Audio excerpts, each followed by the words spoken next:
다윗이 하나님의 도움을 구하고 있어요. 여호와여 도우소서, 여호와여 도우소서. 이 도우소서라는 단어는 구원해 주시라는 뜻의 단어예요. 구출해 주시라는 단어. 야샤의 사역 능동 명령형이에요. 하나님 반드시 구원해 주셔야 돼요. 반드시 구출해 주셔야 돼요. 하나님이 구원해 주시지 않고 구출해 주시지 않으면 안 돼요. 이런 말이에요. 다윗이 어떤 상황 속에서 이러한 기도를 드리고 있는가 우리가 살펴보고, 그러면 어떠한 구원을 다윗이 우리에게 말해주고 있는가를 우리가 이해할 수 있겠죠. 오늘 다윗이 처한 상황과 우리가 처한 상황이 영적으로 똑같거든요. 오늘 다윗의 시편을 여러분들이 잘 이해하시고 다윗의 기도를 통해서 하나님이 어떻게 역사를 이루셨는가를 살펴보면서 세상을 바라보는 하나님의 안목을 여러분들 가지는 시간 되시길 바라요. 다윗이 처한 상황을 보면요, 첫째로 경건한 자가 끊어지고 충실한 자가 사라지고 있어요. 경건한 자가 끊어지며, 경건한 자, 하시드라는 단어예요. 하나님 앞에서 살아가는 사람을 말해요. 하나님을 경외하고 하나님 앞에서 살아가는 사람. 하나님은 경건한 자를 세우시잖아요. 시편 4편 3절에 여호와께서 자기를 위하여 경건한 자를 택하신 줄 너희가 알지어다. 시편 116편 15절에 그의 경건한 자들의 죽음은 여호와께서 보시기에 귀중한 것이로다. 사도행전 10장에 보면 고넬료의 가정을 경건한 가정이라고 말하죠. 그가 경건하여 온 집안과 더불어 하나님을 경외하며 백성을 많이 구제하고 하나님께 항상 기도하더니. 자, 사랑하는 성도 여러분, 다윗이 보고 있는 현실이 경건한 자가 지금 끊어지고 있어요. 끊어지다라는 단어는 끝나다, 완성하다, 실패하다라는 뜻의 단어예요. 이게 완료형으로 사용되고 있어요. 완전히 끊어지고 있다는 거예요. 경건한 자가 지금 사회 속에서 끊어지고 있다는 거죠. 경건한 자가 끊어진다는 의미는 뭐냐면, 악인들에 의해서 경건한 자들이 박해를 받아서 이렇게 하나씩 제거되고 있다는 거예요. 쉽게 말하면 정치보복, 정치살인을 당하고 있다는 거죠. 그래서 사회 속에서 경건한 자가, 세상을 이끌 경건한 자가 사라지고 있다는 것이고, 둘째로는 백성들이 이런저런 이유로 경건을 버리고 거짓을 선택하고 있다는 거죠. 백성들의 선택이에요. 다윗이 지금 맞닥뜨리고 있는 사회의 모습이 지금 이루고 있어요. 여러분, 경건한 자가 끊어진다는 것의 그 의미가 왜 중요하냐면요, 경건한 자는 하나님과 교통하는 자고, 경건은 하나님과의 관계 속에서 말하는 표현이거든요. 세상과의 관계 속에서 말할 때는 정직한 자 이렇게 표현하겠지만, 하나님과의 관계에서는 이거 신앙으로 말미암는 정직이기 때문에 경건이라고 하거든요. 하나님과 교통하고 하나님의 임재를 불러오는 그런 사람들이 사라지고 있다는 거예요. 이게 왜 중요하냐면, 하나님은 경건한 자들을 통해서 당신의 임재를 세상에 나타내시거든요. 요셉을 통해서 애굽에 하나님의 임재를 나타내시고, 다니엘을 통해서 바벨론에 하나님의 임재를 나타내시는데, 경건한 자가 사라지고 있다는 것은 하나님의 임재가 떠나가고 있다는 그런 표현인 거예요. 자, 경건한 자가 사라지고 있어요. 다윗이 바라보는 사회가. 그리고 충실한 자가 끊어지고 있어요. 인생 중에 없어지나이다. 충실한 자. 확실한, 충실한, 아만이라는 단어에서 유래되었어요. 믿을 만한 사람이 사라지고 있다는 거예요. 사회 속에서. 충실한 자가 사회의 기둥이거든요. 충실한 자가 사라지게 되면 거짓된 자가 이제 들어서는 거예요. 나라가 충실한 자로 인하여 강하게 서는데, 이 거짓된 자로 인하여 무너지는 거예요. 개인도 그러고 가정도 그러고 사회도 그러죠.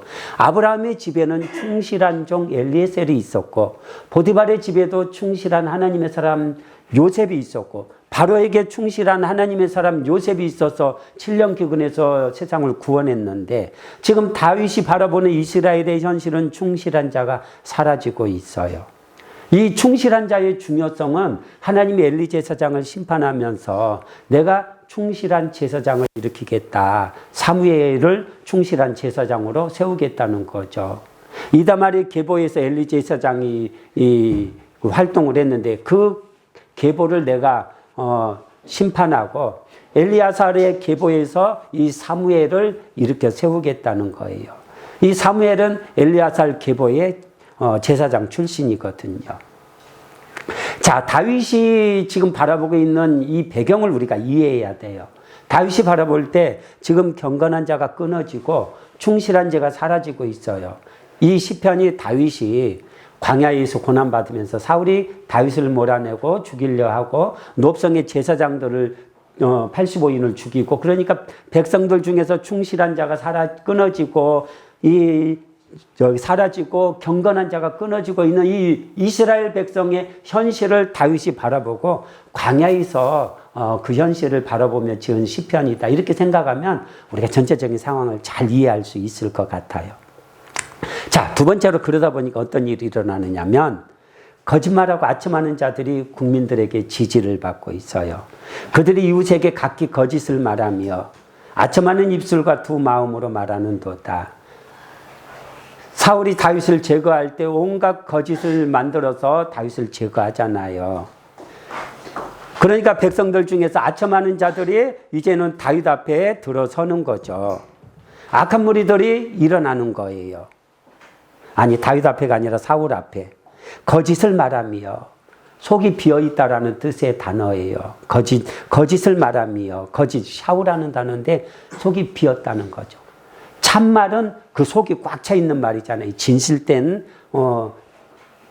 참된 것으로 가득 찬 게 참말이고, 이 거짓은 속이 비었어요. 사람은 속이지만 거짓이에요. 아무것도 없어요. 거짓이에요. 국민들도 저들의 거짓에 이렇게 편승하고 있는 거예요. 그래서 두 마음으로 말하는 자들이 세력을 얻는 거예요. 경건한 자가 사라지고 충실한 자가 사라지고 거짓된 자들이 가득한 사회를 이렇게 이루어가고 있는 거죠. 인간의 부패함을 우리는 잘 알아야 돼요. 인간은요, 하나님에 의해서 견제를 받지 않으면, 그리고 법에 의해서 견제를 받지 않으면 인간은 부패함이 있어서 거짓되거든요. 여러분, 세기의 인류의 역사를 보면 이 거짓으로 세상을 뒤엎은 일들이 참 많아요. 여러분 보세요. 8세기경에 콘스탄틴 대제의 기증문서가 있어요. 콘스탄틴 대제가 교황 실베스테르 1세에게 보낸 문서예요. 그 문서에는 이 콘스탄틴 대제가 다스리는 제국의 서편 영토를 이 실베스테르 1세 교황에게 이렇게 양해한다라는 그런 내용이 되어 있어요. 그래서 교황청이 이걸 근거로 지금의 서유럽이죠. 서유럽을 정치적으로 세속적으로 지배하는 명분을 여기에서 얻었다고요. 그런데 1440년경에 인문학자 로렌츠 발라가 이거 문서 위조된 문서다, 이걸 밝혀냈어요. 교황청이 쉬쉬하다가 17세기에 와서 공식적으로 이거 위조된 문서 맞다 인정을 했죠. 세상은 이래요. 그냥 모르면 말고 아니면 말고 거짓으로 그냥 막 퍼부어 버려요. 속으면 자기가 원하는 거 없고 뭐 안 속으면 그냥 말고, 이런 식으로 세상이 그래요. 세상 거짓되어요, 여러분. 거짓으로 조작하고 거짓말하고 위조하고. 우리는 세상 속에서 이걸 볼 줄 알아야 돼요. 왜? 우리는 하나님을 섬기는 사람들이기 때문에, 세상을 하나님이 다스리는 아름다운 나라로 세워가야 하기 때문에 세상이 거짓말할 때 우리는 이거 거짓말이다 말할 줄 아는 그런 믿음의 성도들이 되어야 돼요. 여러분, 우리나라 현실도 한번 보세요. 지금 캄보디아 취업 사기 문제로 그 여론이 들끓고 많은 불법이 행하여졌고 한국 국민이 납치, 강금, 폭행, 사망하는 사건이 일어났죠. 이거 작년부터 보도된 거예요. KBS에서 작년에 보도된 사건이에요. 1년 동안 짬짬이 아무 말 하지 않았어요. 이제 더 이상 감출 수 없는 상황에 이르게 되니까 정부가 얼마 전에 나서가지고 이 64명 송환하면서 언론이 얼마나 역사상 최대의 송환 작전이라고 업적으로 만들어서 띄우고 있죠. 이거 거기에 붙잡혀 고난받는 사람 송환한 게 아니고 그들과 짬짬이 하면서 그들에게 동조하면서 사기친 일당들 지금 송환한 거예요. 이게 칭찬할 일인가요? 그들 송환한 게 업적으로 막 칭찬한 일인가요? 이렇게 쉽게 64명을 데려올 수 있는 거라면 1년 전에 왜 그걸 안 해요? 태자단지, 원구단지 이런 데서 활동하고 있는 중국의 총책들과 그들의 조직들이 싹 빠져나간 다음에 이제 뒷북치고 있잖아요. 그러면서 언론으로는 대단한 성과라 이렇게 하면서 국민을 또다시 또 한 번 죽이는 거죠. 이게 국민을 속이는 정부와 함께 짬짬이가 된 언론의 모습이잖아요. 민주노총 산하의 언론 노조가 만들어낸 작품이에요.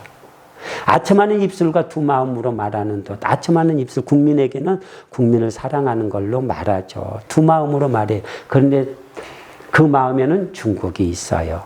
중국과 북한의 지시를 받고 있죠. 지배를 받고 있죠. 간첩 연루설들이 많잖아요.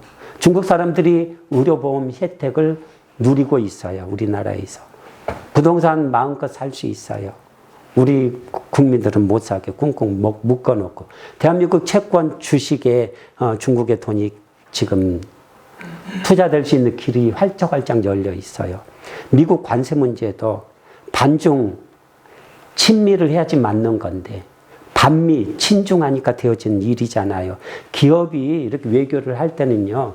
기업이 그 다스리는 동안 이렇게 투자하겠다. 이거 관례적으로 있는 일인데 트럼프가 마치 상납금으로 이렇게 요구한다. 언론이 조작 보도하죠. 일시적으로 달라고 조작 보도하고 있죠. 국민들은 뭐 언론이 보도하는 대로 이렇게 믿죠. 중국 자본에 잠식되어 있는 거짓 조작 날조하는 언론의 모습이죠. 미국의 군함을 우리 조선이 발전했기 때문에 수리하고 싶어도 이게 한국 정치인과 중국이 연계되어 있으니까 다 기술들이 중국에 넘어가니까 이거 마음껏 이거 이러지도 저러지도. 국민이 진실에 조금이라도 관심을 가지고 있으면 다 알 수 있는 사실인데 국민은 들려지는 소리로만 그냥 하죠. 이게 돈 앞에서 삶의 정체성을 버린 국민들의 현 주소입니다. 여러분 인터넷에 댓글을 달 때 댓글을 다는 사람의 국적을 표기하게 하자 이 법을 발의하려고 법안을 올렸더니 민주당에서 반대해요. 거절해요. 왜 거절해요? 중국의 댓글 부대에 댓글 도움 받겠다는 거죠. 간첩법을 개정해서 중국의 범죄자들을 조사하겠다고 했더니 간첩법 개정 반대해요. 못하게 만들어요. 왜요? 중국에 연결되어 있기 때문에 그렇죠. 특검이든 검찰이든 피의자를 조사해서 증거가 나오지 않으면 무죄를 줘야 되잖아요. 그런데 계속 다른 걸로 해서 묶어두고 주변 다른 사람들 계속 해가지고는 없는 제도 만들어내요. 그러다 보니까 이 사람 저 사람 죽어나가는 사람이 생기죠. 김병기 의원이 15 부동산 발표 후에 코스피가 사상 최고가 되었다 자화자찬하고 있죠. 부동산에 발이 묶이니 주식으로 돈이 옮겨갔다는 거예요. 주식으로 옮겨갈 돈이 어디가 있습니까? 부동산이 팔려야지 옮겨가죠. 금리가 떨어져서 쉽게 돈을 빌릴 수 있어야지 주식으로 돈이 옮겨가죠. 주식은 경제의 선행지수잖아요. 6개월 앞서간다고 하잖아요. 기업이 성장이 예상되면 6개월 앞서서 주식이 올라가요. 먼저 주가가. 기업에 괜찮아요. 같이 예배 드려요. 기업의 성장이 둔화되면 6개월 앞서서 가격이 반영되어서 가격이 떨어져요. 상식적으로 금리가 떨어지면 주가가 올라가고 이자율이 하락하면 은행에서 돈을 빌릴 수 있기 때문에 주가가 올라가는 게 상식인데 이상한 현상이 일어나고 있어요. 금리가 높아요, 지금. 대출받을 돈이 없어요. 규제로 꽁꽁 묶여 있어요. 그런데 주가가 올라가고 있어요. 환율이 미친 듯이 1420원을 넘어섰는데 주가가 곤두박질해야 되는데 반대로 주가가 올라가고 있어요. 기업 성장이 둔화되고 죽겠다고 하는데 그런데 주가가 떨어지지 않고 올라가요. 비상식적인 일이 일어나고 있는 거죠. 누군가 인위적으로 지금 간섭하고 있는 거잖아요. 시장에 자금이 들어왔다는 거예요. 국민 자금이 아니에요. 미국이나 유럽 자본도 아니에요. 불법으로 중국 자본이 들어왔다는 거잖아요.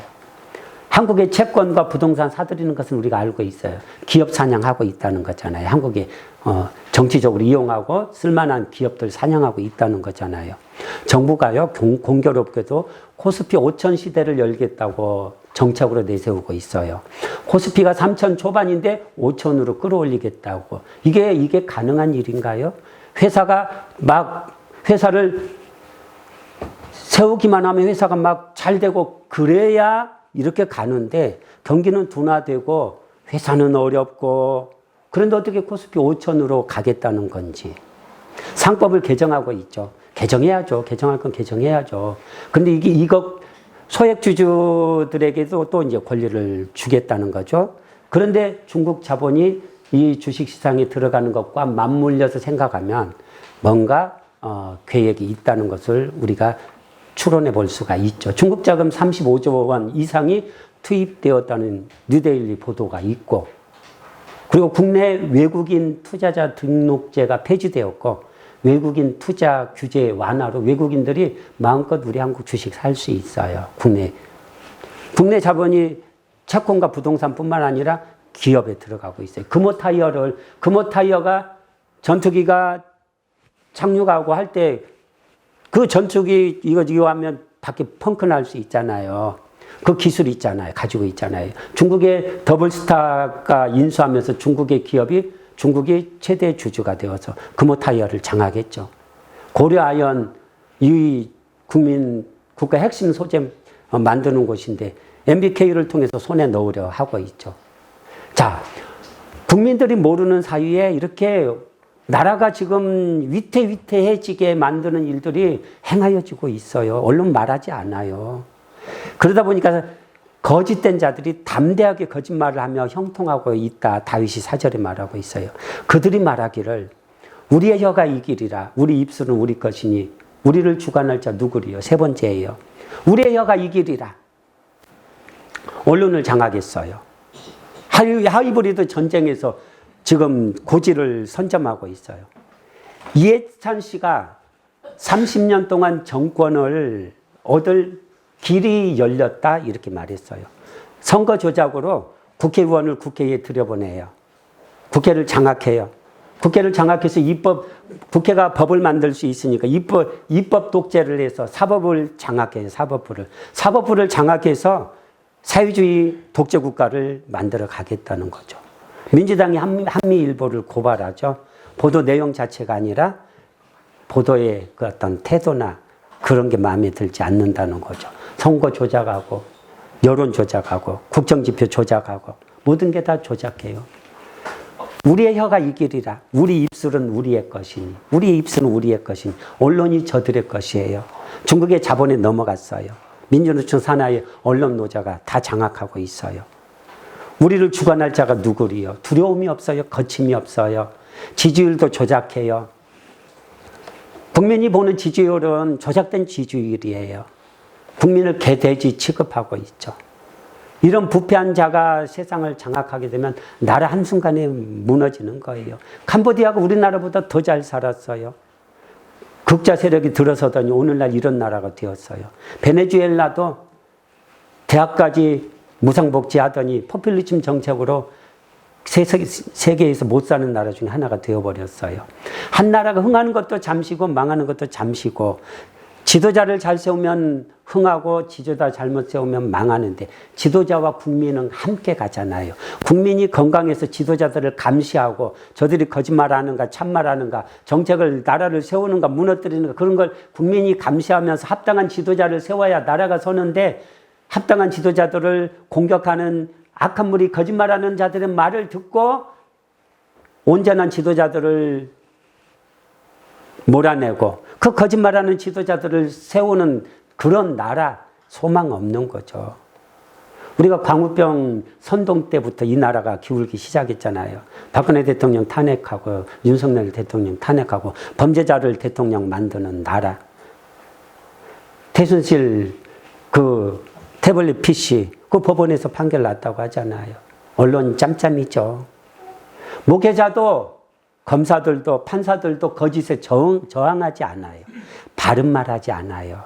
거짓말하는 세력에게 서서히 잠식되고 있어요. 교회 안에도 신학교에도 북한 간첩, 중국의 간첩들이 들어와 있어요. 그들의 힘이 들어와 있어요. 검찰 조직에도 판사들의 조직에도 그들의 힘이 들어가 있어요. 어리석은 국민들이 거짓말하는 자들에게 속아가지고 저들의 말을 듣고 바른 말하는 사람을 극으로 몰아세우고 있어요. 이게 언론이 만들어낸 프레임이잖아요.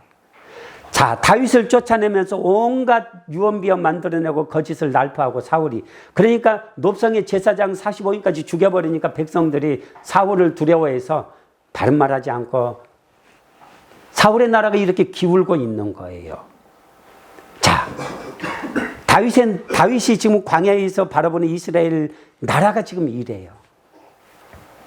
그러면서 다윗이 이제 하나님을 바라보며 확신하고 있는데 다윗의 확신을 우리에게 보여주고 있죠.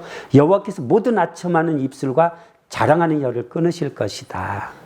다윗은 하나님께서 이 아첨하는 입술과 자랑하는 혀를 끊을 것이라 이렇게 말했어요.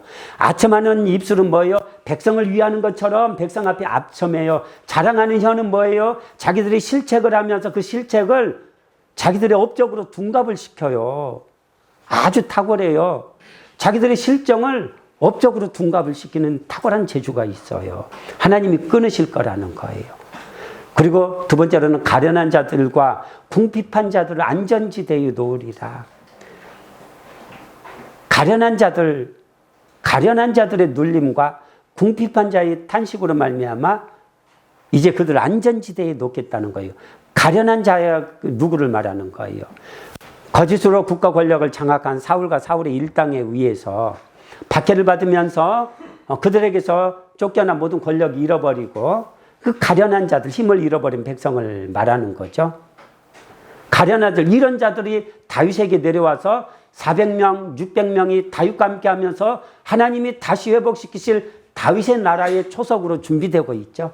이 가련한 자들의 눌림과 궁핍한 자의 탄식, 거짓으로 공권력을 장악해서 정치적인 탄압을 하여 그 속에서 궁핍한 자가 된 이런 자들을 하나님이 지키신다는 거죠. 다윗은 확신하고 있는 거예요.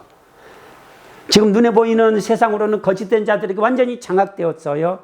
그런데 하나님은 가련한 자들과 이 궁핍한 자들을 안전지대에 놓으실 거라는 거죠.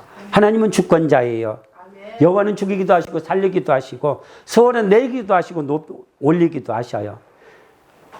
가난한 자를 부하게도 하시고 부한 자를 가난하게도 하셔요. 가난한 자를 진토에서 들어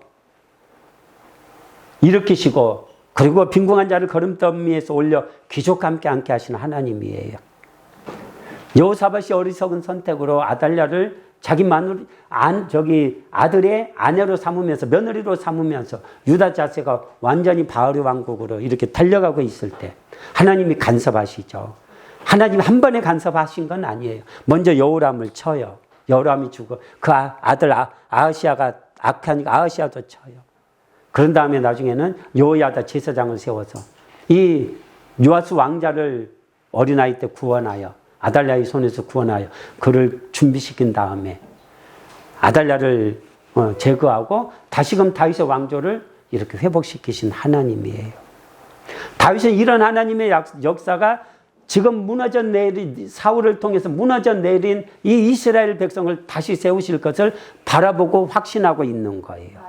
여러분 다니엘서 8장 23절 이하에 보면요.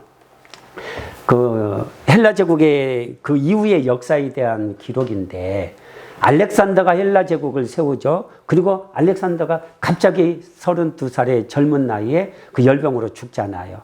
그러면서 그의 뇌 장수에 의해서 그가 다스리던 영토가 사등분되어서 다스리면서 세력 싸움으로 북왕국 시리아와 이 남왕국 애굽의 세력 싸움 속에서 이제 그 마지막 때에 일어날 한 왕에 대해서 이렇게 말하고 있어요. 이 네 나라 마지막 때에 반역자들이 가득할 즈음에 한 왕이 일어나리니 그 얼굴은 뻔뻔하며 속임수에 능하며 그 권세가 강할 것이나 자기 힘으로 말미암은 것이 아니며 그가 장차 놀랍게 파괴를 행하고 좌우로 행하여 형통하며 강한 자들과 거룩한 백성을 멸하리라. 그가 꾀를 베풀어 제 손으로 속임을 행하고 마음에 스스로 큰 채하며 또 평화로운 때 많은 무리를 멸하며 또 스스로 서서 만왕의 왕을 대적할 것이나 그가 사람의 손으로 말미암지 아니하고 깨치리라. 권모술술로 권력을 잡고 그리고 온 세상을 어둡게 만들었던 안티오쿠스 에피파네스 4세에 대한 말이에요. 그가 애굽과 세력 다툼을 하면서 애굽을 치러 가면서 지나가는 길목에 예루살렘을 치고 또 애굽에게 패하여 돌아가는 길목에 또 예루살렘을 치고 그러면서 그때 마카비 혁명에 그 유대인들의 투쟁이 그때 역사가 일어나거든요. 그 자를 하나님이 간섭하셔서 그가 갑자기 병들어서 죽게 돼요. 하나님이 간섭하시는 거예요. 가련한 자들과 궁핍한 자들을 하나님이 간섭해서 안전지대에 놓겠다는 거죠. 하나님은 이런 사람들을 다윗의 품에 품게 하시고 다윗과 함께 하나님이 세우실 나라를 세워가게 하셔요. 자, 다윗이 이런 하나님께 대한 그의 확신과 기대가 어디로부터 말미암고 있는가를 우리에게 말해주고 있는데 두 가지 다윗이 확신하고 있는 그 확신의 근거가 이거다. 두 가지를 말해주고 있어요. 하나는 하나님의 말씀의 순결함. 하나님의 말씀은 순결하다는 거예요. 여호와의 말씀은 순결함이요. 여러분 사람의 말은 거짓되어요. 속여요. 속여서 빼앗아요. 그래서 보이스피싱, 마약 밀매하고 그리고 장기 밀매하고 세상은 거짓되어서 속여요. 취업 사기로 속여가지고는 이것저것 다 뺏어가요. 세상은 속여요. 사람의 말은 거짓되어요. 근데 하나님의 말씀은 순결하다는 거예요. 도가니에서 7번 연단한 은과 같다고. 은을 한번 녹여서 불순물 건져내고 또 그것을 또 녹여서 또 불순물 이렇게 7번을 재련해서 순금 100%에 가까운 은을 만들어내듯이 하나님의 말씀은 순결하다는 거예요. 100% 실행된다는 거야. 하나님의 말씀은 믿을만하다는 거예요. 다윗은 하나님 말씀에 소망을 두고 있어요. 그 말씀 어디에? 다윗을 하나님이 이스라엘의 왕으로 기름 부으면서 내가 사울을 대신하여 이스라엘 왕 될 거다 하면서 주신 말씀. 내가 충성된 자를 세우고 경건한 자를 세우고 이 땅을 하나님의 나라로 세워가라고 하나님이 주신 말씀, 여호와의 말씀은 순결하며 그 말씀에 소망을 가지고 있는 거예요. 현실은 하나님의 사람이 다 제거되고 악인들이 득세하는 시대가 되었지만 다윗은 하나님이 약속하신 그날을 이룰 하나님의 말씀에 순결함에 소망을 두고 있어요. 말씀으로 세상을 창조하신 하나님이에요.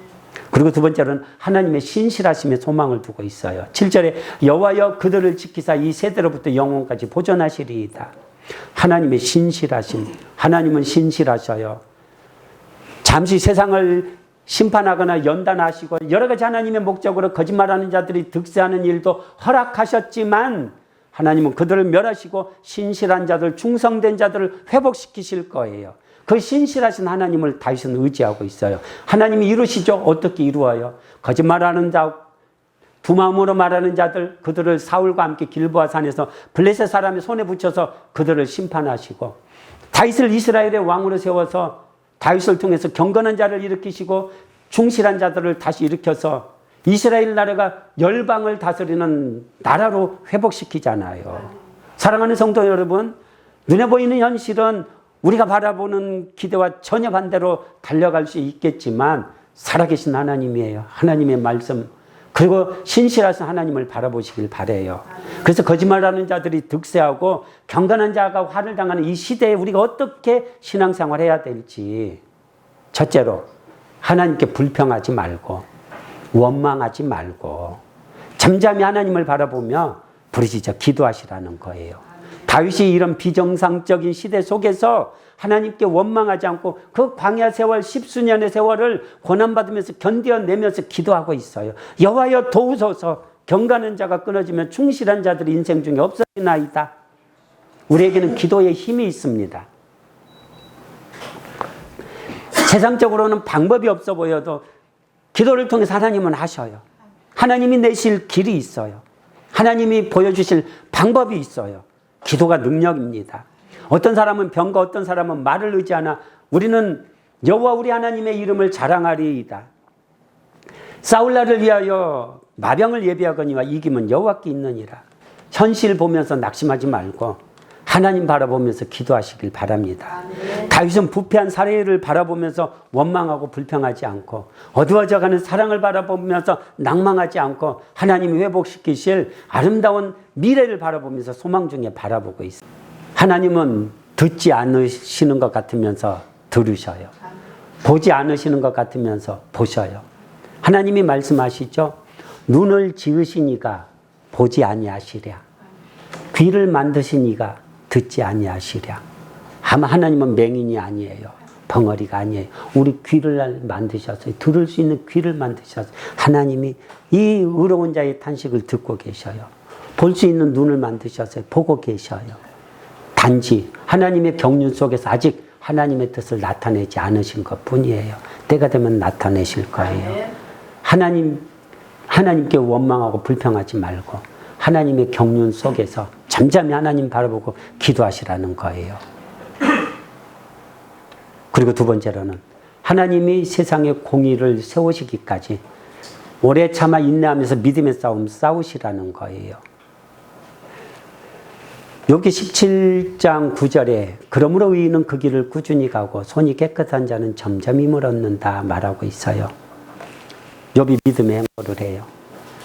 절망적인 상황 속에서 하나님 바라보면서 믿음의 행보를 해요. 우리도 거짓된 자들이 국민을 속여 형통할 때 하나님 불평하지 말고 믿음의 행보하시라는 거예요. 심히 교만한 말을 다시 하지 말 것이며 오만한 말을 너희 입에서 내지 말지니라. 여호와는 지식 하나님이라 행동을 달아보시느니라. 아브라함 99세 때 하나님이 나타나서 나는 전능한 하나님이라. 너는 내 앞에서 행하여 완전하라.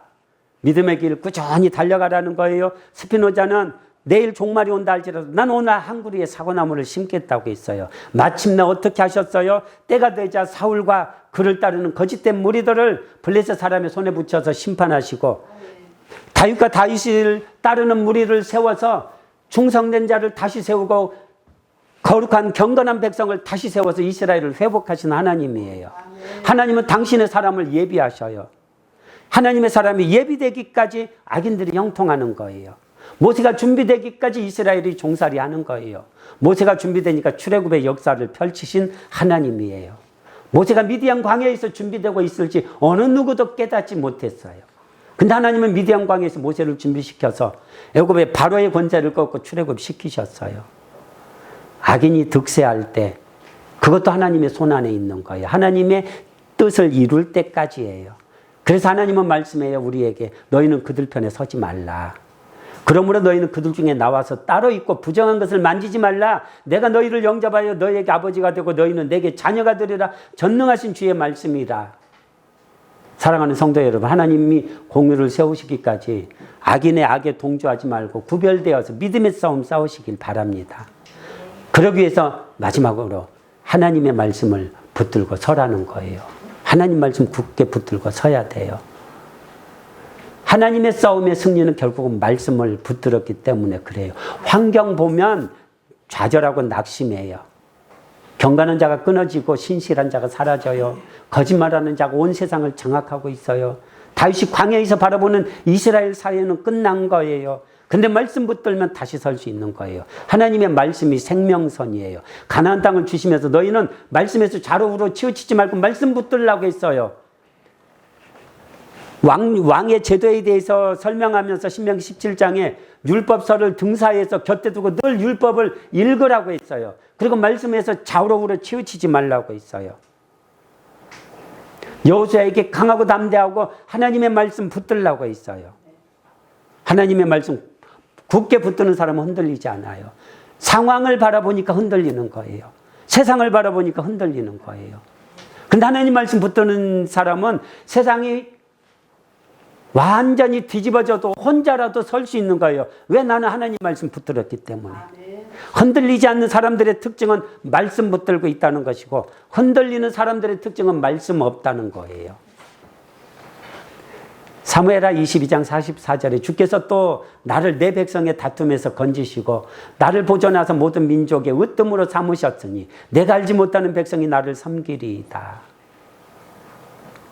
사랑하는 성도 여러분, 말씀을 마칩니다. 우리가 받아야 되는 교훈의 말씀을 몇 가지 정리해 보면 첫째로 현실을 바르게 보고 중심 바로잡으라는 거예요. 경건한 자와 충성된 자가 사라지고 있습니다. 거짓말하는 자들의 정체를 깨달았기 때문에, 저들이 거짓말하고 있다는 것을 깨달았기 때문에, 이대로 가면 나라가 위험에 빠질 수 있다는 것을 알았기 때문에 바른 말을 하는 건데, 그들을 계속 정치 살인하면서 하나씩 제거해 가고 있어요. 나라와 민족과 백성을 사랑하기 때문에 바른 소리를 하는데 극으로 몰아세우고 있어요. 거짓말하는, 두 입술로 말하는 자들이 형통하고 있어요. 자신들을 대단한 독립투사인 척, 민주투사인 척 하면서 공산국가를 만들려고 하고 중국의 속국이 되게 하고 있어요. 현실을 바로 보시라는 거예요. 떡 한 덩이 하나 가지고 나라가 망하는 그런 어리석은 선택하지 말고, 분별하지 못하면 개인이든 국가든 망하는 거예요. 분별하지 못하면 신앙생활이든 일상생활이든 망하는 거예요. 분별하지 못하니까 취업 사기로 속아가지고 가서 다 그렇게 빼앗기는 거예요. 분별하지 못하면, 분별하지 못하고 국민들이 그 악한 지도자를 세우니까 베네수엘라가 한순간에 그렇게 곤두박질을 쳐버리고 캄보디아가 그렇게 가잖아요. 분별해야 돼요. 현실 바로 보시고 중심 바로 잡으시길 바랍니다. 그리고 두 번째로는 살아계신 하나님을 기대하시자는 거예요. 다윗이 바라볼 때 소망이 없어요. 그 다윗과 함께한 600명의 사람으로 뭘 이룰 수 있겠어요, 다윗이. 그런데 하나님을 바라보고 소망을 품고 있습니다. 어차피 세상에 속한 사람들은요, 떡 한 덩이면 진리도 팔아버리고 나라도 팔아요. 다윗이 골리앗과 싸울 때 누가 함께해요? 혼자라도 하나님 바라보고 서시라는 거예요. 잠시 잠깐 의인이 고난받는 일을, 악인이 형통하는 일을 하나님은 허락하시지만 궁극적으로는 하나님의 공의가 서게 하신 하나님이에요. 하나님 바라보시고 서시고, 마지막으로는 그러기 위해서 말씀으로 굳게 서서 하나님의 보존하심을 입으시라는 거예요. 하나님이 지키시고 보존하시는 사람이 되어야 돼요.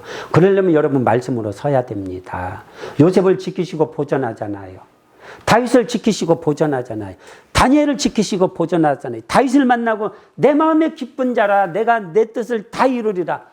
사람들이 다 거짓되는데 너는 진실을 지킬 수 있는 사람이야.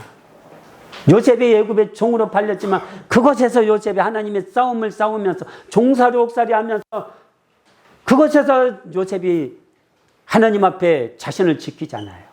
하나님의 역사를 이루잖아요. 여러분 디모데후서 2장 20절에 보면 큰 집에는 금그릇도 있고 은그릇도 있고 나무그릇도 있고 질그릇도 있는데 귀하게 쓰는 그릇도 있고 천히 쓰는 그릇도 있다. 누구든지 자기를 깨끗하게 하면, 주인의 쓰기에 합당하면 들어서 귀하게 쓴다고 말하잖아요. 여러분, 나무 그릇이냐 질그릇이냐 금그릇이냐 은그릇이냐가 중요하지 않아요. 깨끗하게 구별되었느냐가 중요해요. 부하든 가난하든 중요하지 않아요. 사회적인 지위가 있든 없든 중요하지 않아요. 학식이 있든 없든 중요하지 않아요. 하나님 앞에 구별되어 있느냐, 이게 중요해요. 부유한데 재산은 많이 가지고 있는데 마음이 부패한 사람은 하나님을 위하여 전혀 일하지 않아요. 권력이 있어도, 사회적인 지위가 있어도 마음이 부패한 자는요, 하나님이 쓸 수가 없어요. 오히려 부패한 권력과 손잡고 부패한 권력이 시녀 노릇해요. 학식이 많은데 마음이 부패해도 하나님 쓸 수 없어요. 하나님 앞에 합당한 사람 되시라는 거예요. 하나님이 보시고, 그래, 고맙다.